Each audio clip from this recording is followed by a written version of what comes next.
ಒಂದು ಸಮಾಜದಲ್ಲಿ ನಡೆಯುವಂತಹ ವಿಕೃತ ಘಟನೆಗಳಿಗೆ ಮಕ್ಕಳು ತಲೆಯನ್ನು ತೂಗದೆ ಅವರನ್ನು ಒಂದೇ ದಾರಿಯಲ್ಲಿ ನಡೆಯುವಂತಹ ಚಿಂತನೆಯನ್ನು ನಾವು ಬೆಳೆಸಬೇಕಿದೆ. ಮಕ್ಕಳು ಮೊಬೈಲ್ನ ಈ ಯುಗದಲ್ಲಿ ಮೊಬೈಲ್ ಹಿಡಿದುಕೊಂಡು ತುಂಬ ಗಂಟೆ ಮೊಬೈಲ್ ನೋಡುತ್ತಾ ತಮ್ಮ ಮಾನಸಿಕ ಸ್ಥಿತಿಯನ್ನು ಹಾಳು ಮಾಡ್ತಾ ಇದ್ದಾರೆ. ನಮಗೆ ಗೊತ್ತೇ ಇದೆ. ಹೆಚ್ಚು ಮೊಬೈಲ್ ಬಳಕೆ ಬೇಕು, ಒಳ್ಳೆಯದಕ್ಕೆ ಬಳಕೆ ಮಾಡಬೇಕು, ದಿವಸದಲ್ಲಿ 1 ಗಂಟೆಯ ಬಳಕೆ ಮಾಡಬೇಕು. ಅದನ್ನು ನೋಡಿಕೊಂಡು ಬೇಡ ಚಿಂತನೆ ಮಾಡುವಂತಹ ದಾರಿ ತಪ್ಪುವಂತಹ ವಿದ್ಯೆಯನ್ನು ನಾವು ಸರಿಪಡಿಸುವಲ್ಲಿ ಪೋಷಕರು ಗಮನಿಸಬೇಕು.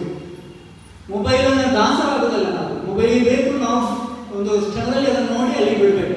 ಟಿವಿಯನ್ನು ಕೂಡ ಅಷ್ಟೇ ಹೆಚ್ಚು ನೋಡುವಂಥದ್ದಲ್ಲ, ಅದನ್ನೇ ದಾಸರಾಗಿಬಿಟ್ರೆ ನಮ್ಮ ಕಲಿಯುವಿಕೆ ಹಿಂದೆ ಬೀಳ್ತದೆ. ಆದ್ದರಿಂದ ನಾವು ಹೇಳಿದಾಗೆ ಆ ಮೊಬೈಲ್ ಕೇಳಬೇಕು, ಮೊಬೈಲ್ ಹೇಳಿದಾಗೆ ನಾವು ಕೇಳುವಂತಹ ಚಟವನ್ನು ರೂಢಿಸಿಕೊಳ್ಬಾರ್ದು. ಅದಲ್ಲದೆ ನಾವು ಊಟ ಮಾಡುವ ಕ್ರಮ ಇದೆ ಮನೆಗಳಲ್ಲಿ, ಅದನ್ನು ಸಮಾಜದ ನಾವು ಹೊರಗಡೆ ಹೋದಾಗ ಕೂಡ ಅದನ್ನೇ ನಿಯತ್ತಾಗಿ ಇಟ್ಕೊಳ್ಬೇಕು. ಯಾವ ರೀತಿಯಾಗಿ ಊಟ ಮಾಡಬೇಕು ಆ ಸಂಸ್ಕಾರ ನಮಗೆ ಬೇರೆ ಶಾಲೆಗಳಲ್ಲಿ ಸಿಗುವುದಿಲ್ಲ. ಅನ್ನ ಬಡಿಸಿದಾಗ ಯಾವ ರೀತಿ ಊಟ ಮಾಡಬೇಕು, ಪ್ರತಿಯೊಂದು ವಸ್ತುವನ್ನು ಯಾವ ರೀತಿ ಊಟ ಮಾಡಬೇಕು, ಬಿಸಾಕದೆ ಯಾವ ರೀತಿಯಾಗಿ ಚೆನ್ನಾಗಿ ಊಟ ಮಾಡಬೇಕು. ನಾವು ಊಟ ಮಾಡ್ತಾ ಇರುವಾಗ ಇನ್ನೊಬ್ಬರಿಗೆ ಅದು ಬೀಳಬಾರದು.